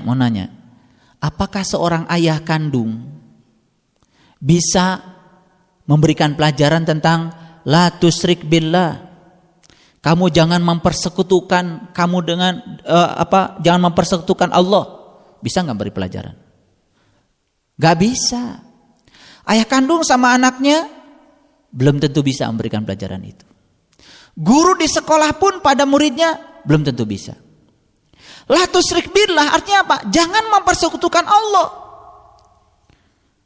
Gimana pelajaran untuk tidak mempersekutukan Allah yang paling jitu? Orang itu mempersekutukan Allah kan gara-gara dia tidak tahu Allah. Betul nggak? Supaya sembuh dan dia tidak mempersekutukan Allah, satu-satunya obat adalah dia harus tahu Allah. Berarti orang yang mengatakan la tusyrik billah adalah orang yang sudah tahu pada Allah. Luqman itu namanya. Jadi Luqman ini lebih bagus kalau diperankan sebagai guru, seorang penunjuk jalan. Kan kepadanya sudah diberi hikmah. Hikmah itu kan miliknya ulul albab, betul nggak? Berarti ulul albab itu kan Luqman. Jadi jangan GR dulu. Jadi ayah, saya sekarang sedang jadi Luqman. Tiba-tiba ngasih wejangan, ya bunayya la tusyrik billah. Kan gitu. Tetap saja anaknya mempersekutukan Allah. Karena apa? Tidak akan sembuh mempersekutukan Allahnya sepanjang dia tidak dikenalkan kepada Allah. Kan menyekutukan Allah itu gara-gara tidak tahu Allah. Tidak tahu itu kan obatnya cuma satu. Tahu. Ngantuk obatnya apa? Tidur. Ya kan? Ada yang bilang ngantuk tuh obatnya kopi. Salah. Tidur. Iya. Macam-macam aja ya. Ngerti? Lelah obatnya apa? Bukan ginseng, bukan apa. Istirahat. Kita kan cari obat yang aneh-aneh. Betul nggak? Iya. Gampang kok. Lapar obatnya apa? Makan. Betul nggak? Iya. Jangan cari obat yang aneh-aneh. Iya. Tidak tahu obatnya apa? Tahu. Itu saja. Kita tidak tahu tapi udah aja nyari yang lain-lain. Tidak tahu apa sih sebetulnya Pak? Tidak tahu Allah? Ya tahu Allah. Obatnya, gimana caranya? Ya cari orang yang bisa menunjukkan Bapak pada Allah, langsung sembuh. Makanya Luqman kan memberikan pelajaran, la tusyrik billah, ya bunayya, la tusyrik billah. Wahai anak-anakku, anak-anak spiritual ini, bukan anak kandung. Bayangkan ya. Saya hanya menasihati anak-anak saya, la tusyrik billah. Yang lain kan enggak kebagian. Betul enggak? Iya. Jadi murid itu dari kata uridu. Uridu itu siapa saja orang yang berkehendak tahu. Tahu siapa? Ya tahu Allah. Yang ingin tahu Allah kan namanya murid. Yang tahu Allah namanya guru. Yang tidak tahu diajarkan sama gurunya. Kan jadi tahu. Ngerti ya Luqman ya? Ya, sering baca surat Luqman. Sering ya. Kalau ada orang melahirkan gitu kan. Kadang-kadang kita GR sendiri ya, udah jadi Luqman rasanya. Ya, karena anak saya udah pintar ngaji. Udah jadi Luqman rasanya. Hati-hati, la tusyrik billah tidak mungkin diajarkan oleh orang sembarangan. Betul enggak? Iya. Bagaimana bapaknya bisa mengajarkan la tusyrik billah? Bapaknya aja masih mempersekutukan Allah kok. Salatnya aja belum bisa mengingat pada Allah. Betul enggak? Iya. Tapi kan kalau tidak dijelaskan begini kita udah GR aja jadi Luqman. Betul gak? Kenapa anaknya dipesantrenkan Pak? Ya bunayya la tusyrik billah. Keren. Keren lah pokoknya. Ya. Nah, teruskan ya. Ayat ke-14 berbicara tentang bagaimana hormat pada orang tua. Itu syarat kedua. Ya, jadi pelajaran pertama yang diberikan Luqman, ya, itu adalah itu, la tusyrik billah. Pelajaran yang kedua adalah berbuat baik pada kedua orang tua. Karena mereka telah menjadi lantaran kita kembali mendapatkan tubuh yang sempurna ini. Lalu dengan tubuh yang sempurna ini kita bisa menapaki kehidupan spiritual kita. Tanpa tubuh yang sempurna ini kita tidak mungkin bisa mengantarkan sang jiwa menuju Allah. Jadi kalau gitu kita lahir atas nama apa? Cinta. Betul nggak? Ya cinta lagi. Kalau tidak ada cinta kan tidak ada tarik menarik. Betul nggak? Iya.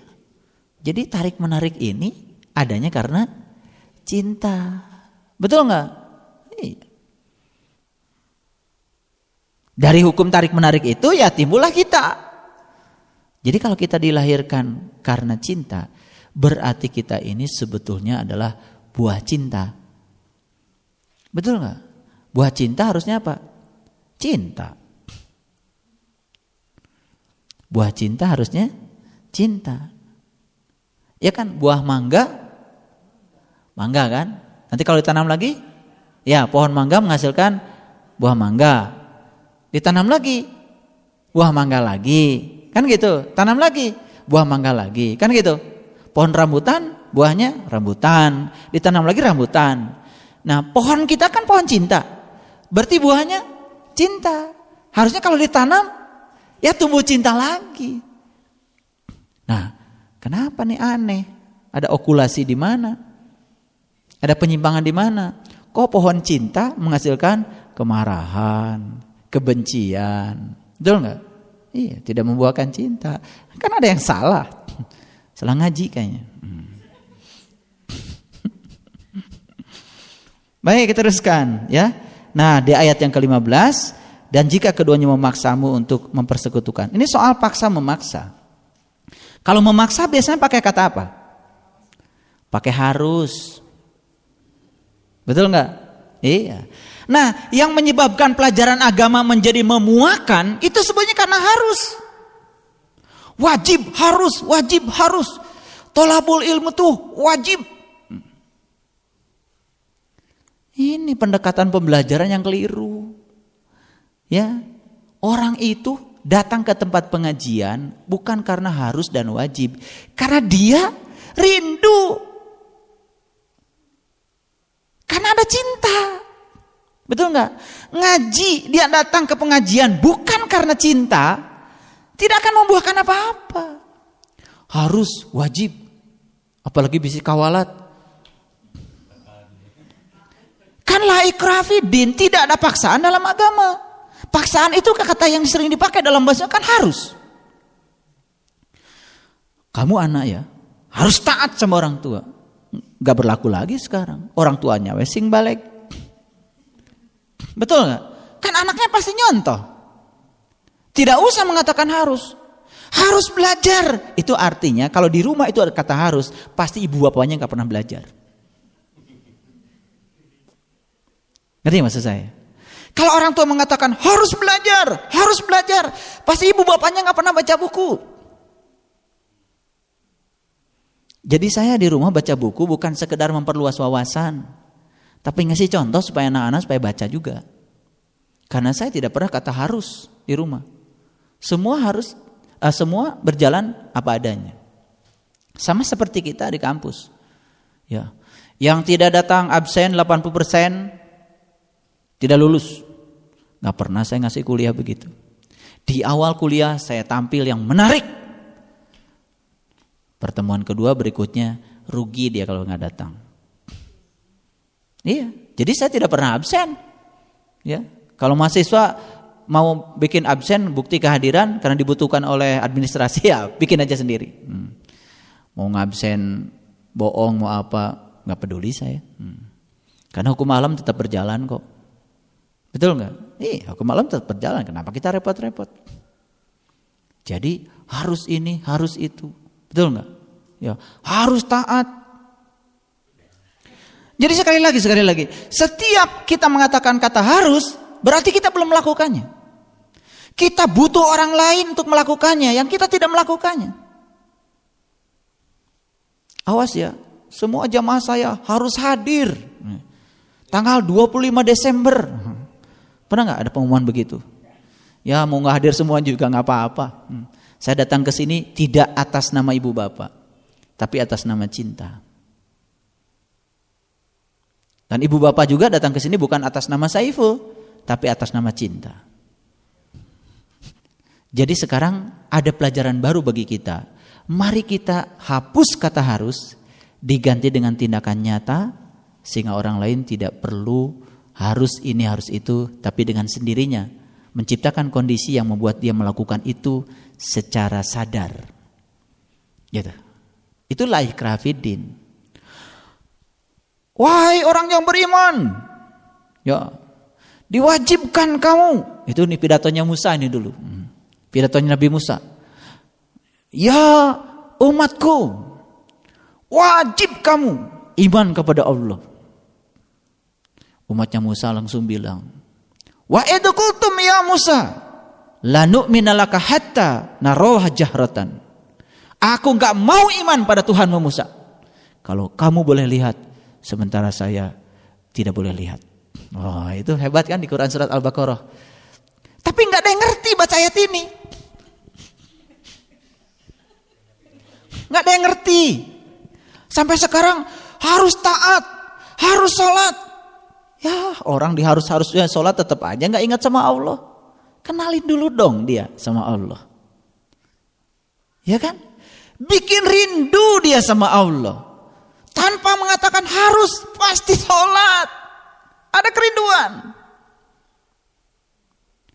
Yang sudah dapat ilmu dari saya harus melakukannya. Nah, berarti itu belum disampaikan. Nah, kan repot. Disuruh jalan sendiri-sendiri. Akibatnya ya sudah dia jalan dalam kegelapan. Harus antarkan dulu satu-satu ke sana. Sampai merasakan. Setelah merasakan, merasakan. Ya, tadi malam saya mengantarkan. Begitu saya antarkan, subhanallah, saya baru lihat hari ini Bapak, ternyata indah sekali ya. Rindu gak? Aduh, rindu sekali. Tidak bisa melepaskan ingatan saya. Dengan sendirinya kan.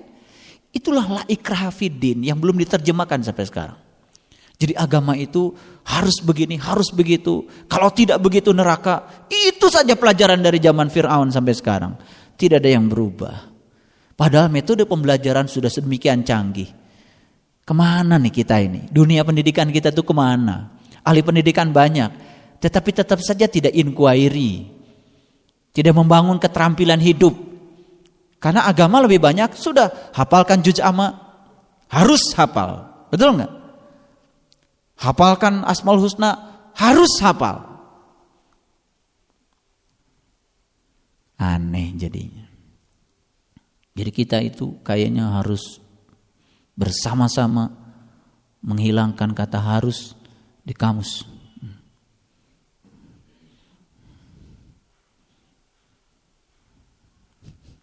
Karena kata itu sudah saatnya tidak dipakai sering-sering. Untuk saat-saat tertentu saja. Kalau darurat. Ya, pernah nggak bilang harus makan ya? Pernah nggak? Iya, harus makan. Sementara makanan yang dia tidak suka, ya nggak makan dia. Betul nggak? Berarti harus makan diganti dengan apa? Sediakan saja makanan yang menarik bagi dia. Hilang nggak kata harusnya? Hilang, nggak disuruh juga ambil piring. Betul nggak? Harus makan. Cuman ada tarasi masih kena papisah jeung cabena.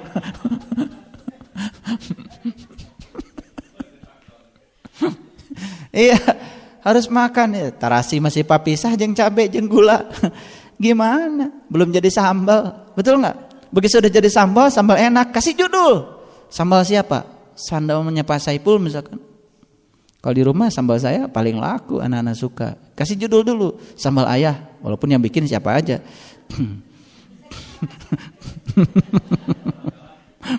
Sambal Garut. Nanti kita bikin sambal itu. Kalau udah saya bikin sambal itu nggak usah pakai harus datang ya, nggak usah. Pokoknya ada sambal Garut, datang pasti. Ini cuma mengubah paradigma supaya kita tidak keseringan menggunakan kata harus. Karena kata harus pasti diucapkan oleh orang yang belum melakukannya. Jadi tidak usah lagi kita bilang harus sholat. Ajarkan saja sholat pada tingkat rasa. Betul nggak? Iya. Dan lain sebagainya. Baik, kita teruskan. Ini kan panjang nih. Panjang sampai ayat yang ke-16. Betul? Baru ayat 16 kita berbicara tentang dimensi yang sangat luar biasa tadi. Dimensi kekuatan. Ya, dimensi kekuatan. Jadi Tuhan yang maha halus sudah menciptakan semesta ini sedemikian rupa, bekerja menurut hukum-hukumnya. Jadi oleh karena itu, mulai sekarang mari kita pancarkan lewat pikiran dan perasaan kita hal yang positif. Berhenti membicarakan yang kita tidak suka. Karena yang kita tidak suka itu akan hadir lagi.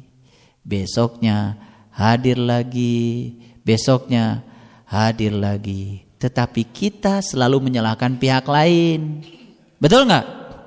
Ketika peristiwa itu hadir yang kita salahkan pertama siapa?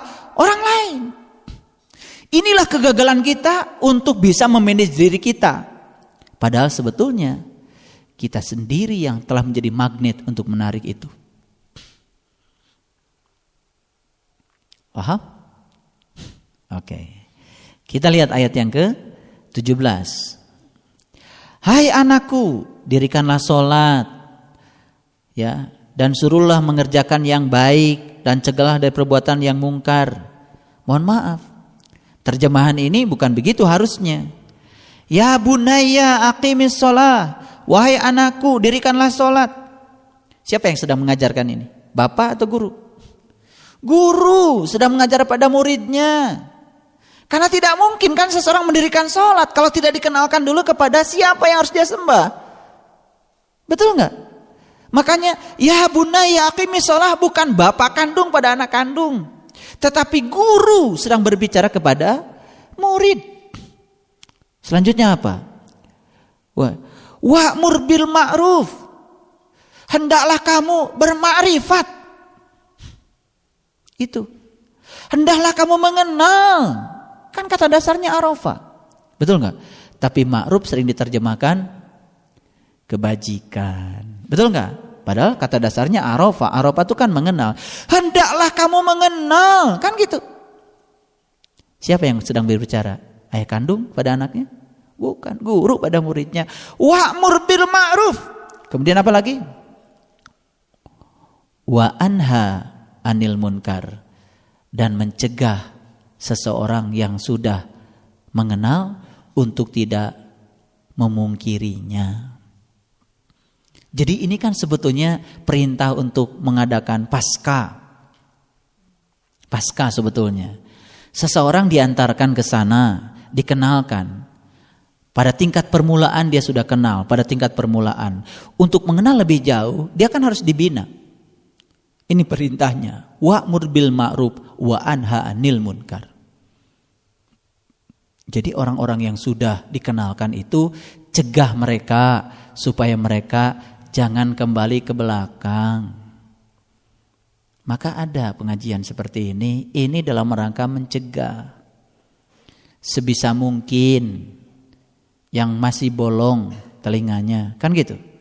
Yang bisa dicegah tuh yang masih bolong telinganya. Di Quran surat Luqman kan dibahas, yang sudah ada sumbatan di telinganya udah nggak bolong lagi, ya susah, mau dicegah gimana? Tuh, oke, teruskan, ya. Dan bersabarlah terhadap apa yang menimpa kamu. Ini kan artinya setelah kita ya mencipta tadi dengan pikiran dan perasaan kita, kemudian kita belum juga mendapatkan. Karena perlu latihan dulu kan pada fase awal. Betul nggak? Bersabar dulu.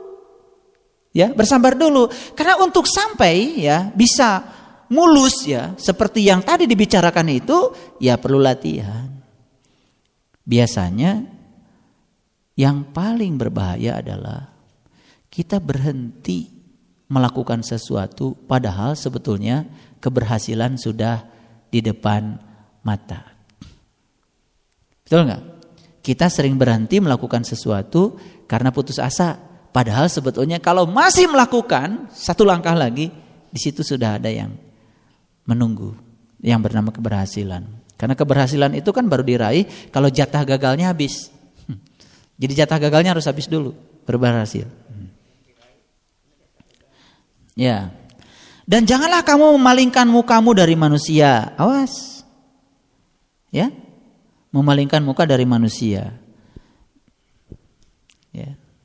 Terus, dan janganlah kamu berjalan di muka bumi dengan angkuh. Sesungguhnya Allah tidak menyukai orang-orang yang sombong lagi membanggakan diri. Itu syarat berikutnya. Ini kan semacam modul perjalanan spiritual itu seperti itu. Karena pasti ada fase-fase seperti itu, ya kan? Fase yang paling berbahaya manakala kita tidak menyukai orang yang tidak menyukai kita. Itu adalah fase yang berbahaya kalau tidak dilewati, kalau tidak sabar, ya, itu akan menjerumuskan kita kembali ke belakang. Gitu. Ya, karena itu kan ujiannya, ya. Makanya kan Nabi Musa juga di sparring partner kan dengan Firaun, ya. Betul enggak? Iya, yang sangat berbeda kan sifatnya. Tetapi Musa kan tetap sabar menghadapi Firaun. Lalu menjadilah Musa yang sebenarnya. Oke. Dan sederhanakanlah kamu dalam berjalan dan lunakkanlah suaramu, sesungguhnya seburuk-buruk suara ialah suara keledai. Nah, sekarang saya mau kasih resume dulu. Ya. Jadi kekuatan tadi itu adanya di mana? Di pikiran dan perasaan. Pikiran dan perasaan itu adalah kekuatan. Ya, kekuatan. Dan itu yang bisa mencipta. Gitu. Nah, semua itu tercipta karena cinta. Yang positif ya. Cinta. Dan cinta ternyata berjalan menurut hukumnya yang disebut dengan hukum tarik menarik. Semua terjelma karena ada cinta. Oke, saya ingin kasih resume. Yang pertama, cinta itu tidaklah lemah. Cinta juga tidak cengeng. Cinta juga tidak lembek. Betul nggak? Betul ya? Kalau sudah ada cinta, lewat kuburan juga nggak masalah. Betul nggak? Cinta itu kekuatan positif dalam hidup. Jadi cinta itu kekuatan positif. Jadi yang menginspirasi pikiran dan perasaan untuk selalu positif itu adalah cinta. Karena cinta itu adalah kekuatan yang positif dalam hidup. Cinta itu sumber segala yang positif dan sumber segala hal yang menyenangkan. Jadi mulai sekarang dengan cinta kita akan belajar untuk membicarakan hal yang menyenangkan. Ya, kalau tadi habis naik angkot misalkan, aduh di angkotnya Pak Jejel, tos tong didongengkeun. Ya, besoknya pasti akan dapat angkot yang Pak Jejel lagi. Betul nggak? Ya, tapi itu kan tidak kita sadari. Biasanya kalau kita cerita itu malah sangat senang ketika kita membicarakan apa yang kita tidak suka. Betul nggak? Jadi sekarang mulai membicarakan yang kita suka. Alhamdulillah, tadi saya dapat makanan yang luar biasa. Besok dapat makanan yang luar biasa lagi besoknya. Ya, gitu. Jadi sekali lagi, kalau di masa lalu ada hal yang kita tidak suka, berhenti membicarakannya. Karena yang kita tidak suka di masa lalu akan berulang-ulang kita tuai di kehidupan yang akan datang. Tapi kita tidak pernah sadar bahwa sebenarnya kita yang mengundangnya. Maka hari ini diapakan? Dihentikan. Apapun yang kita inginkan untuk menjadi, untuk dilakukan, dan untuk dimiliki, itu berasal dari cinta. Kekuatan positif cinta dapat menciptakan apapun yang menyenangkan, memperbanyak hal-hal yang menyenangkan, dan mengubah apapun yang negatif di dalam kehidupan kita. Jadi kekuatan cinta bisa mengubah semua yang negatif menjadi positif. Oke. Setiap hari, setiap saat kita memilih apakah akan mencintai dan memanfaatkan kekuatan positif atau tidak. Jadi itu tinggal pilihan kita, mau memanfaatkan kekuatan positif cinta atau tidak. Itu pilihan kita. Hukum tarik menarik adalah hukum cinta, dan hukum inilah yang berlaku dalam kehidupan kita. Jadi kehidupan kita didasarkan atas hukum tarik menarik. Jadi semua yang terjadi dalam kehidupan kita, siapa yang menariknya? Kita. Tapi dengan cinta kita akan menarik yang positif saja. Oke? Apapun yang kita berikan ke dalam hidup ini adalah yang akan kita terima kembali dalam hidup. Oke? Berikanlah hal-hal yang positif, kita akan menerima yang positif. Berikanlah hal-hal yang negatif, kita akan kembali menerima yang negatif. Sekarang mari kita sadari semua yang negatif yang kita terima hari ini dan di kehidupan kita yang telah lewat, siapa yang menariknya? Dengan cara apa kita menariknya? Dengan cara memberikan yang negatif. Dari mana diberikan? Dipancarkan lewat pikiran dan perasaan kita. Jadi sebenarnya ketika kita sedang memikirkan sesuatu yang negatif, sebenarnya kita sedang memberikan kepada semesta yang negatif. Maka semesta akan memberikan yang negatif pula. Paham? Oke. Kehidupan tidak terjadi begitu saja pada kita. Kita menerima segala hal dalam hidup, ya dalam hidup kita berdasarkan apa yang kita berikan. Berarti kita tidak akan pernah menerima selama kita tidak memberikannya. Lewat mana memberikannya? Yang pertama, memberikannya lewat pikiran dan perasaan. Pancarkan dari pikiran dan perasaan kita hal-hal yang positif. Oke.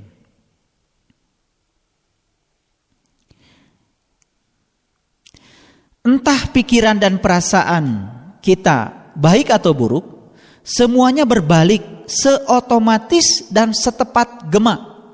Tahu gema? Ini. Kalau saya mengatakan halo. Nah, sebetulnya suara saya itu barusan ke sana dan kemudian berbalik ke sini. Ya, kalau suara itu bolak-balik saja di sekitar itu namanya gema. Nah, seotomatis itu. Begitu kita berpikir negatif, seotomatis itu yang negatif akan datang.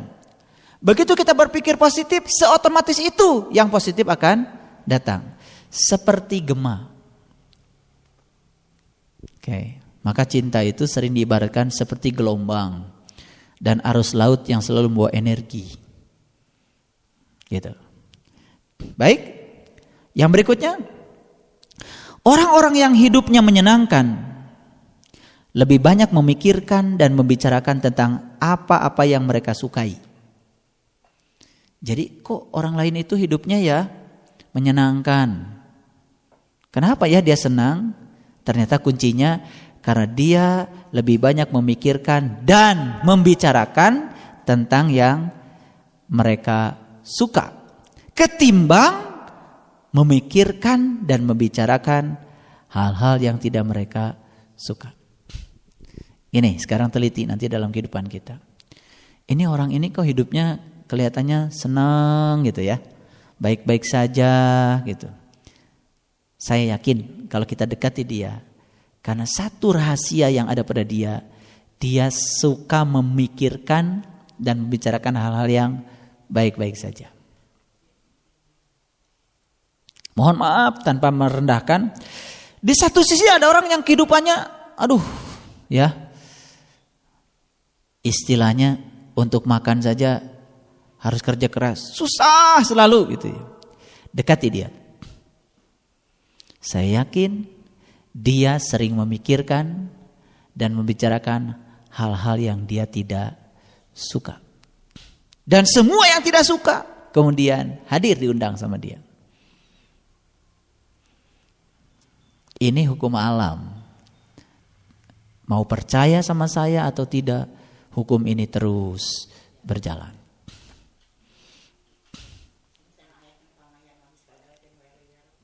Ya, itu formalnya begitu.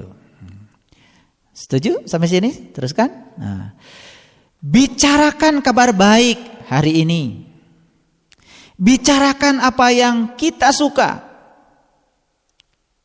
Dan datangkan apa-apa yang kita suka bagi diri kita. Jadi, semua berita buruk yang dialami di jalan tidak usah dibawa lagi.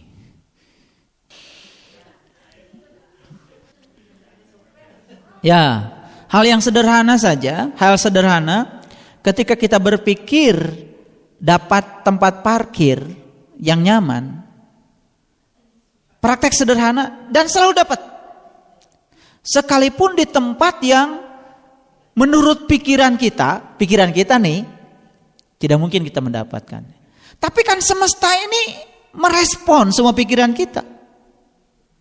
Karena kita dengan pikiran semesta itu sebetulnya ada resonansi. Pikiran kita dengan pikiran semesta ada resonansi. Karena pusat semesta di dalam diri kita. Bagaimana tidak? Gitu. Ya. Gitu. Jadi kalau ini bukan GR ya. Kalau sebentar lagi kita makan enak, itu yakin dari pikiran kita semua yang berpikir makan yang enak. Iya. Ya kalau pikirannya enak apapun enak gitu.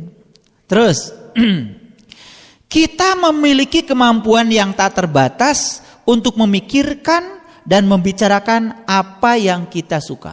Betul enggak? Kita punya kemampuan yang tak terbatas untuk memikirkan dan membicarakan yang kita suka. Sebaliknya kita juga memiliki kemampuan yang tak terbatas untuk memikirkan dan membicarakan yang kita tidak suka. Makanya selalu tanpa batas yang kita tidak suka hadir terus dalam kehidupan kita. Gitu. Dan oleh karena itu kita memiliki kemampuan yang tak terbatas untuk menghadirkan segala sesuatu yang menyenangkan. Jadi sebetulnya kita selama ini salah berpikir tentang diri kita. Karena kita sering menganggap diri ini tidak punya kemampuan untuk menghadirkan hal yang kita suka dan menyenangkan. Sadari sekarang bahwa sesungguhnya kita memiliki kemampuan yang tak terbatas untuk menghadirkan. Dari mana menghadirkan itu? Dari memikirkan dan membicarakan yang kita suka. Karena kita diberi kemampuan untuk memikirkan, membicarakan yang kita suka tak terbatas. Berarti kita pun bisa menghadirkan yang kita suka dengan cara memikirkan dan selalu membicarakan tak terbatas. Pasti akan dihadirkan. Ya. Luar biasa? Oke. Jadi sekali lagi ya, kita memiliki kemampuan tak terbatas untuk memikirkan dan membicarakan apa-apa yang kita suka. Dan karena itu kita memiliki kemampuan tak terbatas untuk menghadirkan semua yang menyenangkan dalam hidup kepada diri kita. Yang terakhir, berikan cinta. Karena ketika kita mencintai, kita menggunakan kekuatan yang paling dahsyat di semesta ini. Jadi kalau kita memberikan cinta, kita akan mendapatkan cinta. Kekuatan yang paling dahsyat di semesta ini adalah cinta. Karena cinta salah satu kekuatannya adalah hukum tarik menarik, dan itu ada di dalamnya. Itulah Luqman ayat yang ke-16 dan tambahannya sampai ayat yang ke-19. Hari ini telah menginspirasi kita yang sangat luar biasa. Ternyata kita sadar sekarang bahwa sebetulnya ada dunia lain yang kita nggak kenal. Dunia pikiran dan perasaan yang punya kekuatan yang tak terbatas. Shadaqallahul adzim, barakallahu li wa lakum. Assalamualaikum warahmatullahi wabarakatuh.